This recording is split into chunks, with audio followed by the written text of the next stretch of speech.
Swami ji, anxiety की बात भी कर लेते हैं। एंजाइटी अटैक का असर बॉडी में ऑक्सीजन की कमी और फिर ब्लड सर्कुलेशन, इन दोनों पर होता है। नतीजा कुछ समय बाद देखा गया है कि ज्यादातर लोग हाइपरटेंशन की गिरफ्त में आ जाते हैं। एंजाइटी के साथ साथ स्वामी जी, बीपी को भी कंट्रोल किया जाए, उसके लिए उपाय बता दीजिए। तो देखो, संगीता है यहाँ पर, उसने तो अपने लो बीपी को, उसका तो कई बार हाथ इतना ठंडे पड़ जाते हैं, हाथ पैर, उसको ऐसा लगता है फुल बॉडी पैरालिसिस हो गया। अभी तो उसने अश्वगंधा, अश्वशिला, अश्वगंधारिष्ट से अपने आप को बचाया है। बड़ा खतरनाक है ये सब। और जिनको हाई बीपी है उसके लिए मैंने उदाहरण दिए, स्वाति जैन जी, शंकर पटेल जी, हमारे मनमोहन जी, और इन्होंने तो बीपी और उसके साथ अर्थराइटिस, वेट आदि कंट्रोल किया। सुरेश यादव ने तो 15 साल से बीपी की दवाई नहीं खाई है। लो, 15 साल पहले दवाई खाई थी और तब से छूट गई है साहब। क्या जेनेटिक तो नहीं था आपको? ऐसे ही हो गया था। कैसे हुआ? घरेलू परेशानियों की वजह से। तो अब 15 साल से एक दवाई नहीं खाई। पहले कितनी दिन खाई? पहले सुबह शाम एक एक टैबलेट खाते थे।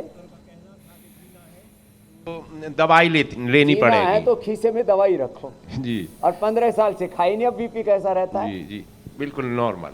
सौभाग्य से आपके दर्शन हुए थे सागर में, वहाँ सीखा था प्राणायाम करना। एक बार हम गए थे जी जी, और हमने गाना भी गाया था वहाँ जी। तू प्यार का सागर है, एक बूंद के प्यासे हम। प्रभु के लिए गाया था हमने, किसी और के लिए नहीं। दूसरा समझ ले। स्वामी जी, एक और सागर पे है ना, सागर तो किनारे दिल ये पुकारे। सागर से आया।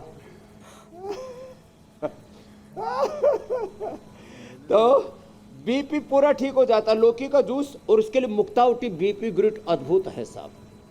और जिनको लो बीपी है ना, अश्वगंधा, अश्वगंधारिष्ट, अश्वशिला, और साथ में ये च्यवनप्राश भी खाना बेटा, और इसमें बालप्राश खाना। ऐसे भी तुम तो बच्ची जैसी हो।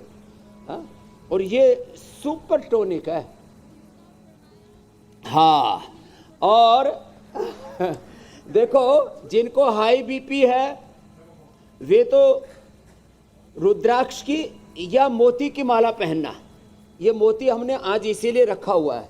इसकी माला ना बड़ी अच्छी होती है। पहले तो माला भी मैंने मंगाई थी, लेकिन कोई माला देखते बोलता बाबा हमको दे दो, हमको दे दो, तो हमारी माला ही सब उठा के ले गए।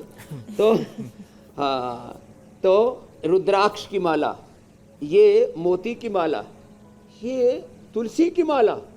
तुलसी की माला पहनने वालों को कभी भी बैक्टीरियल, वायरल, फंगल इन्फेक्शन नहीं होता। मोती और रुद्राक्ष की माला से बीपी और हार्ट की प्रॉब्लम नहीं होती। और जो पुनर्नवा की माला पहनते हैं उनको जॉन्डिस नहीं होता। स्पर्श चिकित्सा, ये भी बड़ी अद्भुत है साहब। एक एक तत्व चंदन हमारे माथे पर लगाते हैं, सफ़ेद चंदन, उसमें थोड़ा केसर भी थोड़ा सा डाल देते हैं। और जो है, जैसे किसी को बहुत ही ज़्यादा लो बीपी चला जाए ना, तो पहले तो कस्तूरी भी अलाउ था, आजकल बंद हो गया है। कस्तूरी, केसर तिलक में लगाते थे। उसके तो सूंघने से ही अरे भौतिक शक्तियाँ, तो के साथ साथ दैवी शक्तियाँ, अतीन्द्रिय शक्तियाँ, जो मुक्त आत्माएँ हैं, वो भी, उनके भी संपर्क में आ जाते हैं, उनसे भी संवाद हो जाता है, वो भी जागृत हो जाती हैं। तो ये ब्लड प्रेशर के लिए एक तो ये मंडूकासन से गोमुखासन तक, और फिर थोड़ा ये भी अभ्यास कर लिया करें ब्लड सर्कुलेशन के लिए ना। ये सूक्ष्म व्यायाम ऐसे ऐसे ये भी जरूरी है। बैठ करके थोड़े सूक्ष्म व्यायाम भी कर लिया करें। और मेधा इष्टि से हवन कराते हैं। ये जो हवन है ना, ये मात्र एक कर्मकांड नहीं है, ये भी योग विज्ञान की तरह यज्ञ विज्ञान है, यज्ञ चिकित्सा है।